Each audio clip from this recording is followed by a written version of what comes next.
मुस्तरब सा अज़मी शाह रात देर तक बेमकसद सड़कों पर गाड़ी दौड़ाता रहा। ज़हन था कि पूरी तरह भटका हुआ था। रह रहकर उसे अरीशा का ख़याल आ रहा था। आंसू में डूबी उसकी मुहतरम आंखें और उसका ऐन मंगनी वाले दिन शदीद डिप्रेशन के बायस बेहोश हो जाना, जाने क्यों उसे बेकरार कर रहा था। इस रोज़ जब वो टेरेस पर उसके पास आई थी और उससे कह रही थी कि वो एहसान के साथ शादी पर खुश नहीं है, लेकिन अज़मीर ने उसकी पूरी बात सुनने से कबल ही उसे टोक दिया था। जाने वो उससे क्या कहना चाहती थी। रह रहकर अब उसे खुद पर गुस्सा आ रहा था कि उसने क्यों अरीशा की बात पूरी नहीं सुनी, क्यों दिल में उसके खिलाफ गलतफहमियों को जगह दी, जबकि उसका तो कोई कसूर भी नहीं था। सारा कसूर तो महम शाह का था। इन दोनों के बीच फासले तो महम शाह ने बढ़ाए थे और वो अरीशा खान से बदसन हो गया कि जिसने हमेशा हर कदम उसका साथ दिया था, खुद से बढ़कर उसका ख्याल रखा था। ये मुझे क्या हो रहा है? मैं क्यों उसके मुतल्लिक इस तरह से सोच रहा हूँ? मुझे तो शहज़ीन खान के मुतल्लिक सोचना चाहिए, क्योंकि मैं उसी से तो प्यार करता हूँ। तो फिर ये दिल अरीशा खान के लिए क्यों मुस्तराब हो रहा है? क्यों उसकी खुशी उसकी मुस्कुराहटों के लिए चल रहा है? बेहद उलझकर उसने खुद से पूछा, मगर उसके किसी सवाल का कोई जवाब नहीं था। कल उसे इंग्लैंड के लिए रवाना हो जाना था, मगर दिल था कि किसी तरह संभल ही नहीं रहा था। उसने कभी ये नहीं चाहा था कि अरीशा उससे मोहब्बत करे, उससे टूट कर चाहे और सिर्फ उसी का हाथ थमकर ज़िंदगी की मुसाफ़तों को तय करे। हाँ, मगर वो उसकी आंखों में आंसू नहीं देख सकता था, उसे तकलीफ़ पहुंचाकर खुश नहीं रह सकता था। वो खुशफ़हम नहीं था और ना ही अपनी ज़ात को फिर से एक नया तमाशा बना देने की हिम्मत थी उसमें। मगर फिर भी ना जाने क्यों वह अरीशा के मुतल्लिक सोचकर हर्ट हो रहा था। उसकी आंसुओं में डूबी झील सी गहरी आंखों में अपना अक्स देखकर परेशान हो रहा था। उस रोज़ सिनेमा हॉल में जब वो मुकम्मल इनामात के साथ फिल्म देखने में मशगूल था, तो अरीशा कैसे दीवानों की मानिंद प्यासी नज़रों से यकटक उसे देख रही थी। उस लम्हे वो उसकी आंखों में अपना अक्स देखकर बौखला गया था और उसके बाद भी जब दिल बहकाने लगा, खुशफहम होने लगा, तो खुद को बिखरने से बचाने के लिए उसने यूं फरार का रास्ता अपना लिया। हर गुजरते दिन के साथ वो अरीशा से दूर होता चला गया। मगर कितनी अजीब बात थी कि वो उससे दूर होकर भी उसके तसव्वुर से छुटकारा नहीं पा रहा था। और क्या ये मुमकिन था कि वो मुल्क बदर होकर भी उसे भुला देता? शायद नहीं। तो फिर मैं क्या करूं? क्या महम शाह की सच्चाई से, हकाइक से निगाहें चरा लूं? क्या फिर से खुशफहम होकर अपने ही वजूद को तमाशा बना लूं? बेहद इज़्तिराब के आलम में उसने सोचा था और निढाल होकर स्टीयरिंग से सर टिका दिया। अपनी कमजोरी, अपना अकेलापन, अपनी तकदीर एक मर्तबा फिर उसे बुरी तरह रुला रही थी। तभी उसने अरीशा से दो टोक बात करने का फ़ैसला कर लिया और उससे इस बंधन की बाबत साफ साफ सब कुछ जान लेने का इरादा करके गाड़ी घर की तरफ वाले रास्ते पर डाल दी।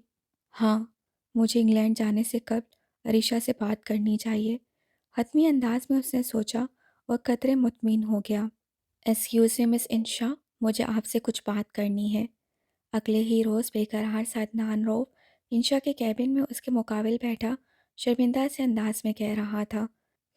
जिस पर फाइलों के ढेर में उलझी इंशा अहमद ने एक लम्हे के लिए सर उठाकर सरसरी सा उसे देखा, फिर दोबारा अपने काम में मुनहमिक होकर सर्द महरी से बोली, जी फरमाइए। देखिए, मैं अपने कल रात वाले रवैये पर बहुत शर्मिंदा हूँ। ना जाने मुझे क्या हो गया था। कल रात से एक लम्हे के लिए भी मैं सो नहीं सका। पूरी रात आपका तसव्वुर रह रहकर मुझे बेकरार करता रहा। प्लीज़, प्लीज़ मुझे माफ़ कर दें। कर दिया? मज़ीद कुछ? उसके इल्तिजाइया लहजे पर फ़ौरन सर उठाकर मुख्तसर लहजे में उसने कहा, तो बेकरार से अदनान रऊफ़ को गोया करार मिल गया। Thank thank you so much. मुझे पूरा यकीन था कि आप मुझे माफ़ कर देंगी। लबों पर हल्की सी मुस्कुराहट फैलाकर वो हाथ से हल्के फुल्के अंदाज में बोला था, जिस पर एक इस्तहसाया सी मुस्कुराहट इंशा अहमद के लबों को छू गई। मिस्टर अदनान, आप ऐसे काम करते ही क्यों हैं जिसके लिए आपको बार बार सॉरी कहना पड़े? क्या इसमें शर्मिंदगी महसूस नहीं होती आपको? लेकिन शायद आप जैसे ऊंचे तबके के लोगों ने इस लफ्ज़ को अपना स्टाइल बना लिया है ना? निहायत तल्ख़ अंदाज़ था उसका। عدنان روف کے منہ سے جواب میں ایک لفظ تک نہ نکل سکا۔ آپ اونچے طبقے کے حامل لوگ راہ چلتے کسی کو گاڑی سے کچل دیتے ہیں اور کہہ دیتے ہیں سوری، بھری محفل میں کسی کو تماشا بنا کر رکھ دیتے ہیں اور بعد میں کہہ دیتے ہیں سوری، جیسے آپ کے اس لفظ سوری سے سارے دکھوں کا مداوع ہو جاتا ہو۔ پین ہاتھوں میں گھماتے ہوئے وہ پھر طنزیہ انداز میں بولی تھی۔ جواب میں عدنان روف کی نگاہیں آپ ہی آپ جھک گئیں۔ بہرحال آپ جا سکتے ہیں۔ اگلے ہی لمحے وہ پھر بولی تھی۔ تب عدنان نے تڑپ کر سر اٹھایا۔ دیکھیے، آپ چاہے کچھ بھی کہیں، مجھے اپنے دفاع کے لیے کچھ بھی نہیں کہنا، لیکن اس کے باوجود میں آپ سے درخواست کرتا ہوں کہ پلیز مجھ سے خفا مت ہوں۔ میں آپ کو بہت چاہتا ہوں، آپ کو بہت پیار کرتا ہوں، اور اسی سلسلے میں میری ماما آپ کے گھر والوں سے ملنا چاہتی ہیں۔ دیکھیے، میں جانتا ہوں کہ آپ مجھے ناپسند نہیں کر سکتی۔ آپ کی یہ سرد مہری لا تعلقی محض وقتی تاثر ہے، اس لیے پلیز میرے پرپوزل کو ریجیکٹ مت کیجیے گا، پلیز۔ ملتجی لہجے میں وہ بولا تھا۔ جواب میں انشا کا چہرہ غصے کی شدت سے ایک مرتبہ پھر سرخ ہو گیا۔ تبھی وہ بولی، کتنے ڈھیر انسان ہیں آپ مسٹر عدنان، پتہ نہیں کیسے لہجے، کیسی باتیں آپ کی سمجھ میں آتی ہیں۔ آپ کیوں بار بار مجھے اپنی فضول بکواس سے غصہ دلانے چلے آتے ہیں، جبکہ میں بارہا آپ سے یہ کہہ چکی ہوں کہ میں میرڈ ہوں۔ آخر کیوں میری بات آپ کی سمجھ نہیں آتی؟ وہ چلا کر خود اپنا تماشا نہیں بنانا چاہتی تھی، مگر چلا اٹھی، جس پر گمسم سے عدنان روف نے قدرے بے یقینی سے اس کی طرف دیکھتے ہوئے کہا، آپ مجھ سے جھوٹ بول رہی ہیں، اور یہ بات آپ خود بھی اچھی طرح جانتی ہیں، کیونکہ اگر آپ میرڈ ہوتی تو یوں ٹکے ٹکے کی ملازمت کے لیے دھکے نہ کھا رہی ہوتی۔ اس لیے پلیز بار بار یہ جھوٹ بول کر آپ خود کو گناہ گار مت کیا کریں، کیونکہ آپ کے اس جھوٹ کو سچ مان کر میں آپ کا پیچھا چھوڑنے والا نہیں۔ زور سے دایاں ہاتھ ٹیبل کی چکنی سطح سے ٹکراتے ہوئے وہ بھی چلا اٹھا تھا۔ جواب میں انشا ایک بربس سی نظر اس پر ڈال کر رخ پھیر گئی۔ آپ مجھ سے کیوں بھاگ رہی ہیں مس انشا؟ جب میں آپ سے کہہ رہا ہوں کہ میں آپ کی خاطر ہر بری عادت ترک کرنے کو تیار ہوں، تو کیوں میری بات سنجیدگی سے نہیں لیتی آپ؟ آخر آپ کی اس مسلسل سرد مہری کو میں کیا سمجھوں؟ وہ پھر دبے دبے غصے کے ساتھ بولا تھا۔ جواب میں انشا احمد کی برداشت جیسے جواب دے گئی۔ آپ خود کو کیا سمجھتے ہیں مسٹر عدنان؟ نہایت تنک کر اس کا سوال نظر انداز کرتے ہوئے برہمی سے وہ بولی تھی۔ بولیے، جواب دیجیے، آخر کیا چیز ہیں آپ؟ آپ کیا سمجھتے ہیں کہ چند سرپھیری لڑکیوں کو بیوقوف بنا کر آپ پوری دنیا کے ہیرو بن بیٹھے ہیں؟ بتائیے مجھے، آپ کا کیا خیال ہے کہ آپ جس لڑکی پر نظر کریں گے وہ پکے ہوئے ایک پھل کی طرح آپ کی جھولی میں آ گرے گی؟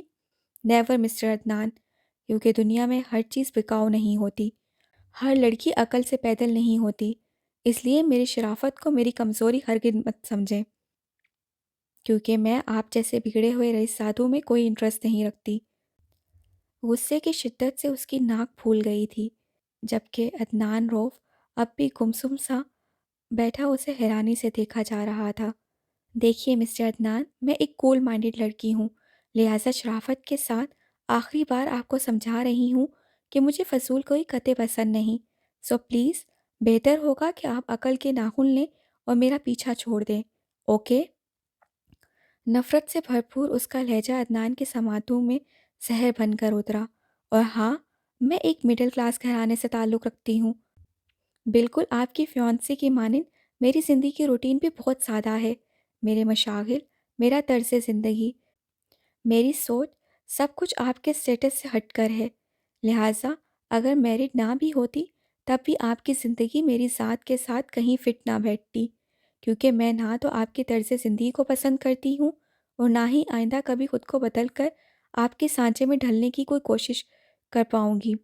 لہٰذا بہتر ہوگا آپ اپنا راستہ بدل لیں اور اپنے لیے ایک ایسی ہی لڑکی کا انتخاب کریں جو آپ کے معیار کے مطابق آپ کے اسٹیٹس اور لائف سٹائل کی حامل ہو، آپ کے ساتھ سوٹ کرتی ہو، جس کے ساتھ قدم سے قدم ملا کر چلنے میں آپ کو کوئی شرم محسوس نہ ہو، اوکے؟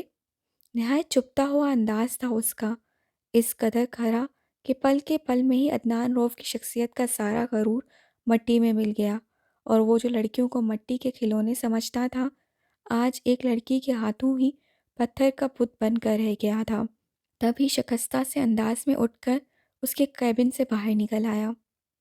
تمکین اور اشر اپنے 15 روزہ ہنی مون ٹرپ کے بعد لاہور واپس چلے آئے تھے، اور ان 15 دنوں میں سعید صاحب نے لاہور میں اپنا بزنس اچھا خاصا سیٹ کر لیا تھا۔ پھر وہ لوگ